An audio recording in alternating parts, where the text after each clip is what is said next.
Indonesia, negara kepulauan terbesar sekaligus poros maritim dunia, dengan 10 perbatasan maritim Nusantara, 111 pulau kecil terluar tersebar, menyimpan juta potensi, namun belum sepenuhnya tereksplorasi.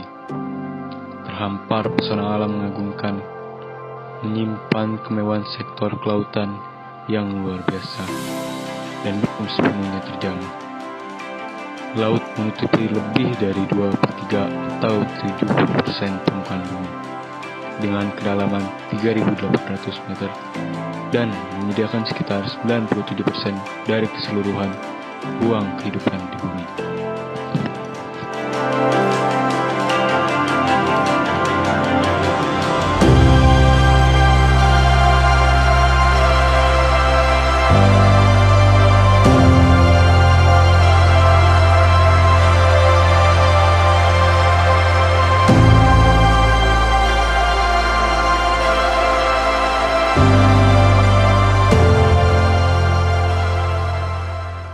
Krustacea itu merupakan hewan akuatik ya, hewan air yang hidup di laut dan juga di air tawar.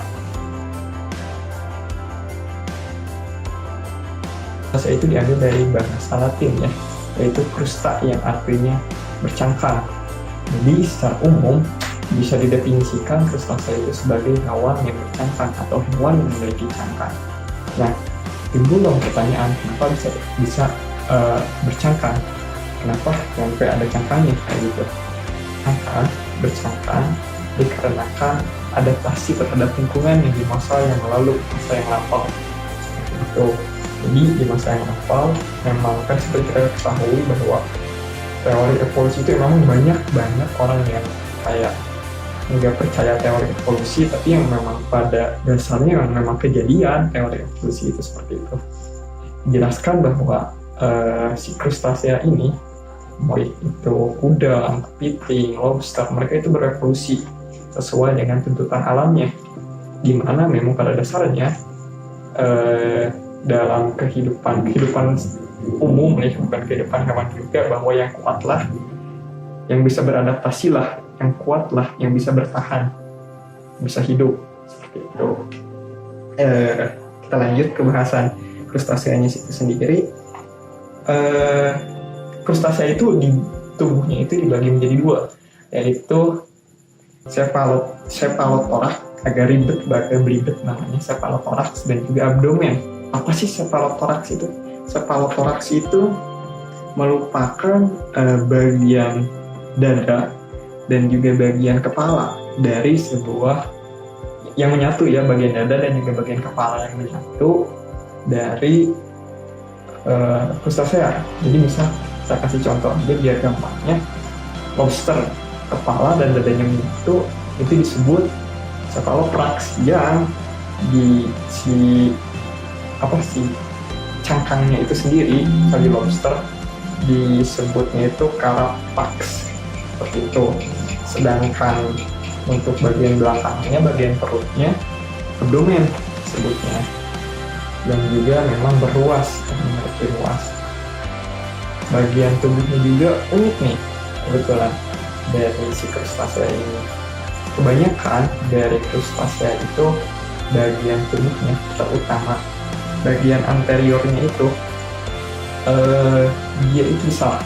Jadi di bagian anterior besar, bagian anterior, bagian kepala dan dada itu besar dan mengecil terus ke bagian ekor, ke bagian posterior. Di bagian posteriornya mengecil, sedangkan di bagian anteriornya itu besar. Jadi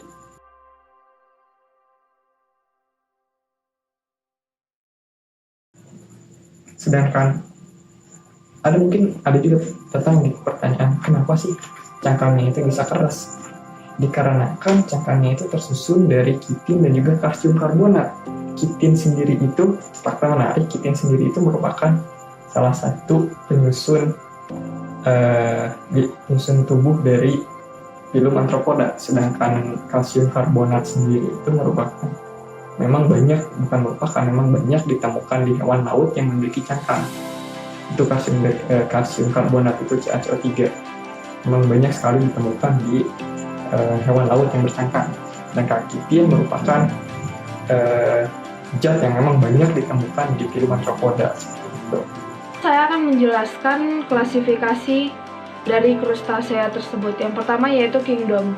Kingdomnya termasuk Animalia, kelas krustasea, subkelas Brachiopoda, Remipedia, Cephalocharida, Maxipoda, Ostracoda, Malacostraea, Entomostracea. Yang berikutnya yaitu filum. Filumnya termasuk Arthropoda.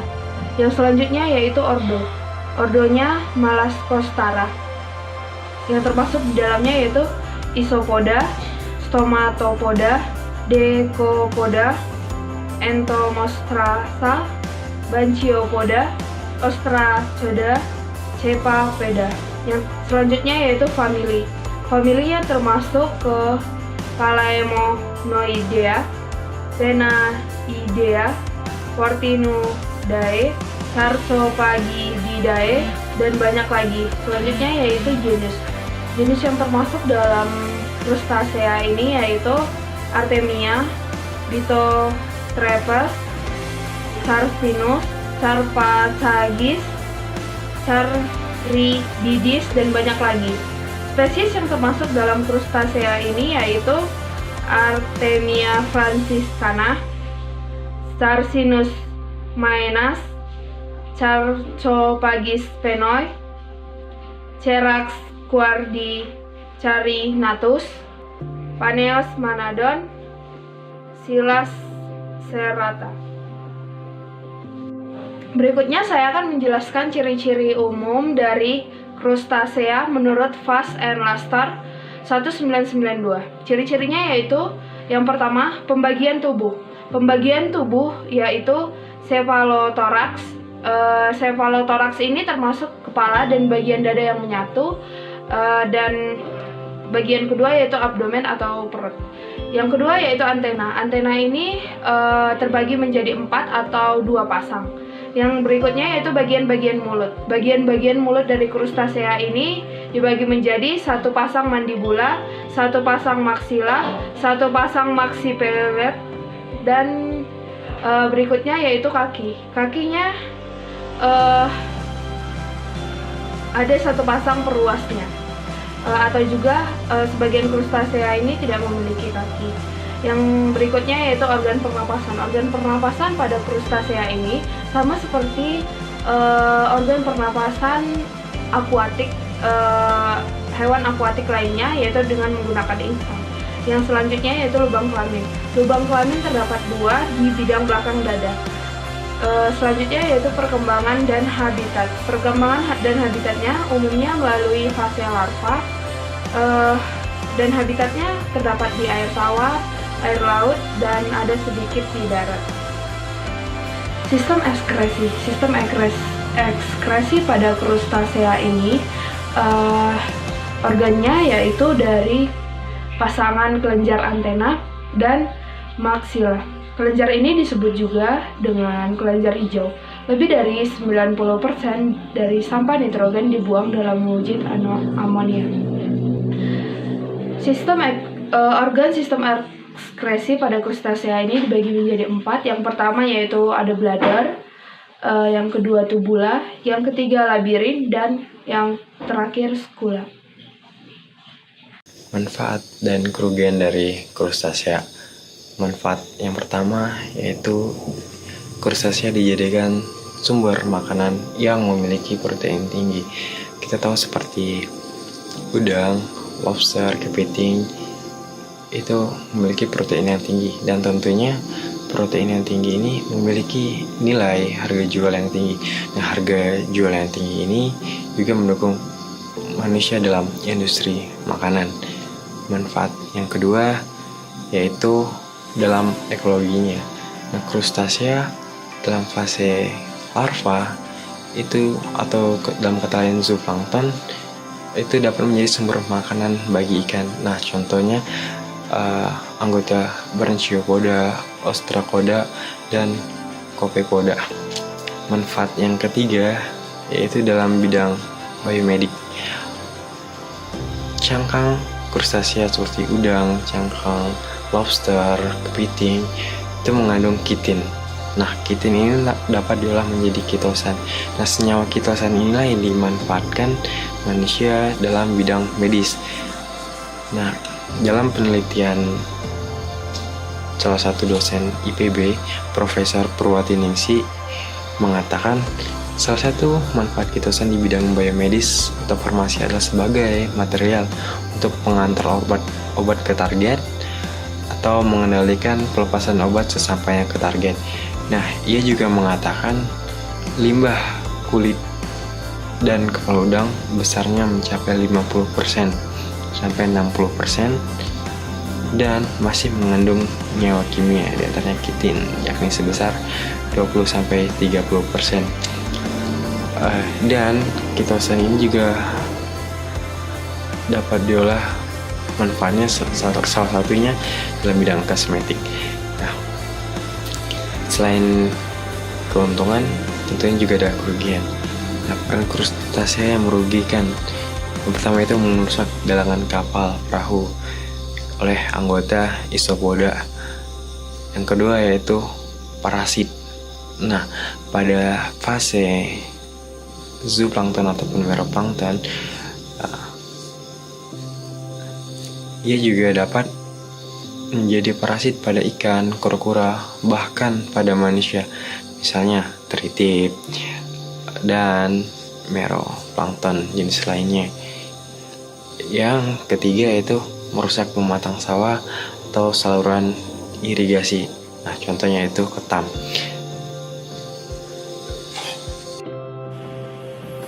Untuk selanjutnya yaitu metode identifikasi.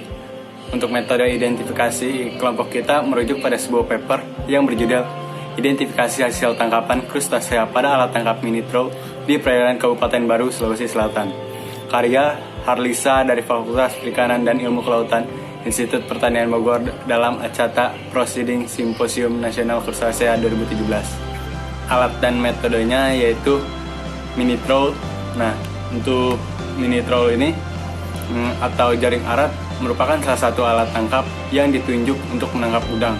Permasalahan pada perikanan jaring arat adalah rendahnya selektivitas alat tangkap ini terhadap hasil tangkapannya. Kondisi ini mengakibatkan hasil tangkap sampingan yang tertangkap jumlahnya jauh lebih besar dibandingkan dengan udang sebagai sasaran spesiesnya. Untuk alat selanjutnya yaitu Global Positioning System dan kamera. Setelah itu, data yang diperoleh diidentifikasi dan disamakan dengan database yang telah ada dari berbagai sumber guna mengidentifikasi hasil studi. Dan yang ketiga yaitu analisis deskriptif.